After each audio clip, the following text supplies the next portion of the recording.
welcome back. I am joined by David Crawford. He's the Vice President of Talent Acquisition across all of the New York-Presbyterian Hotel. Geez, not a hotel, it is a hospital, but the word is hospitality, right? That is correct. And how important is hospitality in the medical world? Look at it this way. We're actually at a conference today, which is across the street from Disney, right? Disneyland. A hospital is not Disney. No one plans to go, no one wants to go to a hospital. They go there because they have to, because they have a medical situation where they need expertise. They want someone to take care of them. If they're going into that type of situation, they want the hospitality treatment to know that they're well taken care of, it's a good environment, people feel safe. In a way, it's very similar. Hospitality is not black and white. Hospitality is a color. You hit the nail on the head. It's how you make somebody feel. Yeah. And that goes through the process too. Talk to us, first of all, in your remit, how many employees, how many hires per year, and just talk to us just to level set and calibrate the range of type of roles within this organization that you and the team are recruiting for. Sure. It's got to be massive, I'm assuming. Well, across our 11 hospitals, and then we have medical groups, and New York-Presbyterian is all within New York. And it's not as if we're in upstate New York, it's basically within the New York City vicinity. Right. Yeah. And then also outside in Cortlandt Manor, which is close to Peekskill. Anyway, we have about 45,000 employees, and this year we should fill about 10,000 jobs. And it's all types of jobs. It's clinical, it's non-clinical. About a third of our recruiting is for nursing, but in running a hospital, and you have buildings, and they run 24/7. Facilities, operations, you got finance. it, exactly, yes. And what's your background? Were you in talent in this industry, or how'd you get into this specific niche? I actually, when I graduated from college, I went to work on Wall Street. So that's what I did. I worked at one of the top tier financial services firms for 23 years in operations, and then I went into finance, and then I moved over into HR. First talent development, and then into recruitment. Left there to go to one of the largest investment management companies in the world. Was there for a couple of years, then I went over to Mastercard for 5 years, and then I got a call about New York-Presbyterian. It actually was by the search firm that represented me over at BlackRock. Like, why are you calling me, a money center guy? And typically in healthcare, they haven't been as proactive within HR. They said, you've worked at great organizations. Recruiting is not working well here. Let's see what you can do. So they saw the value in how those companies that you worked at were run. Yeah. And they said, listen, they hired you for a reason. You must have these skill sets over there. So when you came in to New York-Presbyterian, what was that first big thing that you needed to change or fix? What was one of those big problems from a process standpoint? What wasn't working? The thing is that the position was vacant for about 6 months, and they were constantly putting out fires. And what I saw was probably the first month and a half, I met with 100 people, and I'm not exaggerating, to say, what do I need to know? What's not working for you? What are you looking for? That was both within the team, the adjacent areas within HR, and then the areas that we were supporting. So a full listening tour. It was, and it came down to we need to change the structure of what we're doing. We need to look at our technologies. We need to look at our process. But most importantly, it's what's the problem we're looking to solve as far as bringing people to this organization? What do we need to do differently? So it was a bit of everything. Yeah, it was. Traction, retention, strategy, process. And you can't fix everything overnight, so you need a roadmap. And you need to tell people this is what we're going to do today, and this is what we're going to do over the next year or so. So what was the first place you started? Talking to the team and restructuring, and to have people to understand what we needed to do, and I wanted their input as well, and to let them know that we're going to be on a journey. And it was basically that. But to let them know that there's a path here, and there's a vision. So from a leadership perspective, I think it's an important leadership lesson. When you come in new to an organization, you're not going to just come in and kick the garbage can over and say, I'm here. How do you earn trust and consensus? Within the team or within leadership? Let's take it from, let's start with your immediate team of direct reports. First of all, that was going to be a problem. I didn't want it to be with the direct reports. I met with every single individual within talent acquisition, which they were a little surprised that I did that. But one question that I had for them was, if you were in my job, what's the first thing that you would do? It's a great question to ask. Part of it too was acknowledging what's their pressure point, what did they see was important, and also it's about being inclusive. The people who are on the ground doing the job sometimes have the best ideas. Of course. And it worked. How did you make them feel safe that this wasn't like a hot seat? How did you disarm them? How did you humanize? How did you come in and frame it up and say, listen, I'm here to we're a team. How do you do that? Yes, whether it's good or bad or whatever. I've never been the type of boss or have that manager where people are afraid when I walk down the halls. It just doesn't happen. I seem to be very approachable. So with that, they could see with my demeanor, how I asked the questions, how I set everything up, that people felt comfortable and it wasn't an interrogation in order to have that conversation. And change takes time. Yeah. There's certain things you can implement and you immediate. Let's talk about technology for a moment there. I assume with a lot of these large organizations that it's process paralysis and things need to get approved up the ladder, and then you're talking technology changes.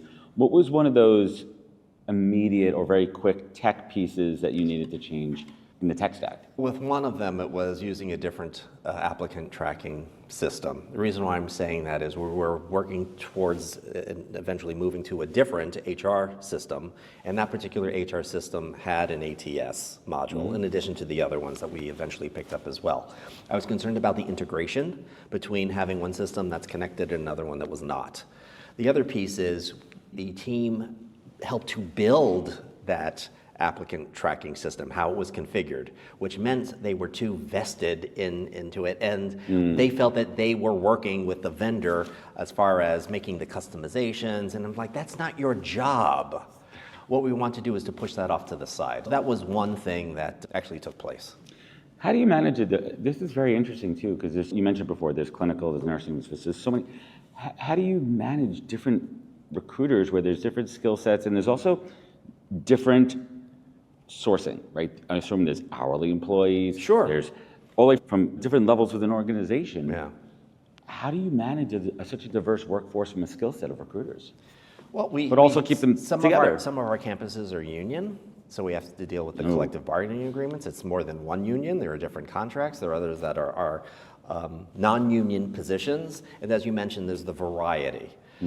But everything that we're doing within the healthcare system has to do with the patient. So what I have to make sure our recruiters understand is that we have very important roles as far as filling the role either internally with someone who's already an employee of NYP or finding someone from the outside, these individuals who work together on a team to address someone's life. When I worked on Wall Street, I saw it as, especially with some of the companies, everything's life and death, right? Everything's so important. No, this is really life and death. Literally, it is. So that's why it really comes down to what's truly important. So bedside manner transcends all roles within the medical profession, including recruiters. So what makes a good recruiter? What are those skill sets and characteristics? It's actually no different from what I learned on Wall Street, which was you have to understand the work, you have to understand the market, you have to understand the job.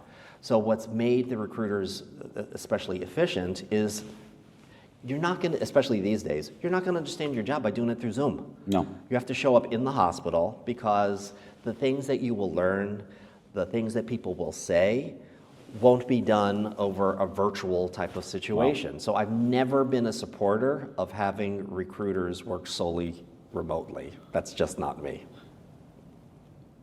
That's an interesting one, and I agree with you to an extent, depending. Obviously, it's a very broad statement depending on industry and what you're working on. But for something like this, you really hit the nail on the head where the recruiter is an essential part of the business practice and is not just an afterthought or an admin function. And the companies that recognize that, because the people are the lifeblood of your organization, they know the importance of being there. And especially in the medical profession, if you're recruiting nurses, like, what's their day-to-day like? Not all hospitals are the same. What's the vibe like? What's management teams like? It's absolutely incredible. You talk a little bit about job descriptions. How do we take what's on paper and translate that to conversations and to hiring the right candidate? There are two pieces of paper I do not like.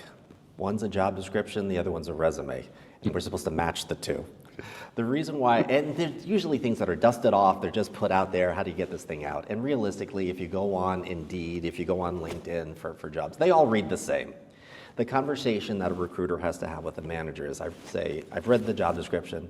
What are the 3 things I really need to know? That's it. That's it.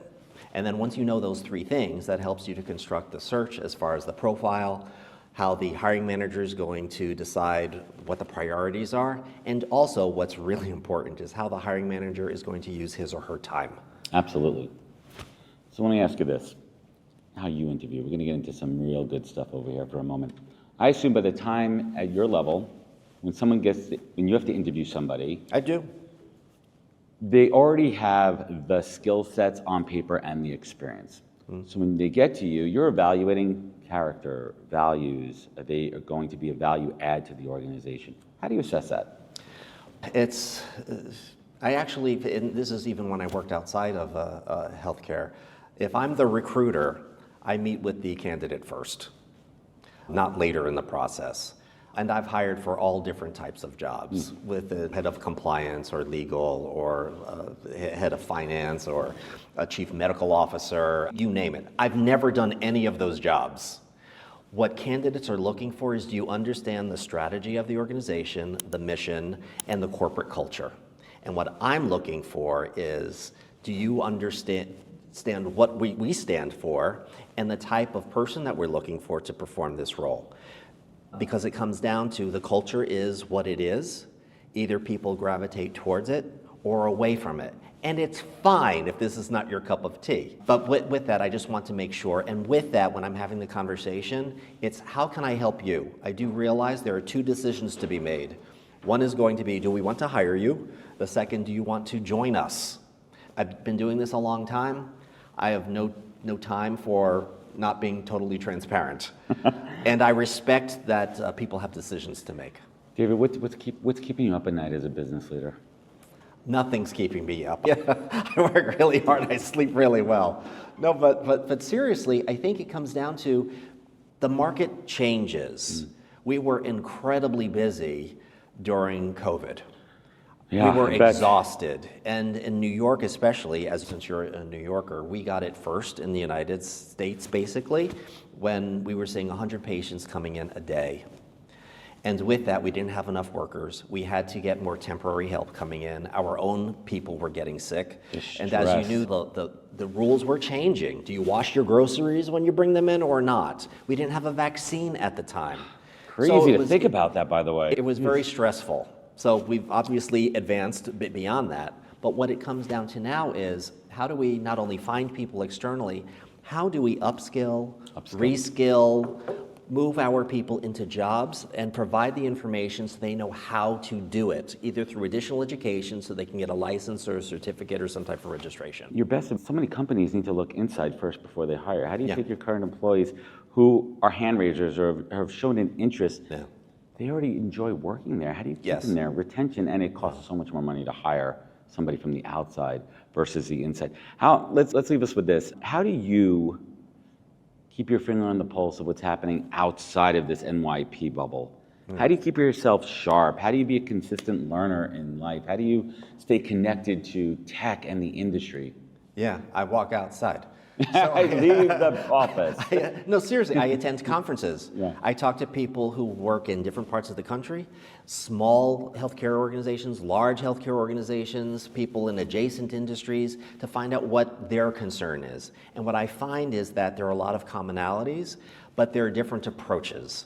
And with that helps me to not just stay within a particular space, but to open my mind to think about things differently and how I can collaborate with folks better. Always have a learning mindset. Yeah. And let's go to an old favorite podcast questions just for shits and giggles here.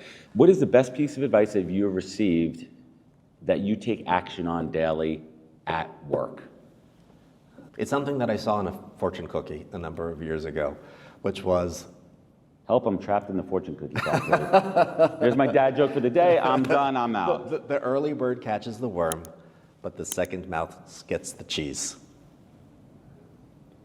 We're going to leave everyone to ponder that. David, I want to thank you so much for joining us on the podcast today. Where could folks find you? Where could they connect? Where could they learn more? They can find me on LinkedIn. I'm always posting something there. Or just hanging outside NYP's office. Exactly. Thank you so much for joining us. Thank you. Appreciate it.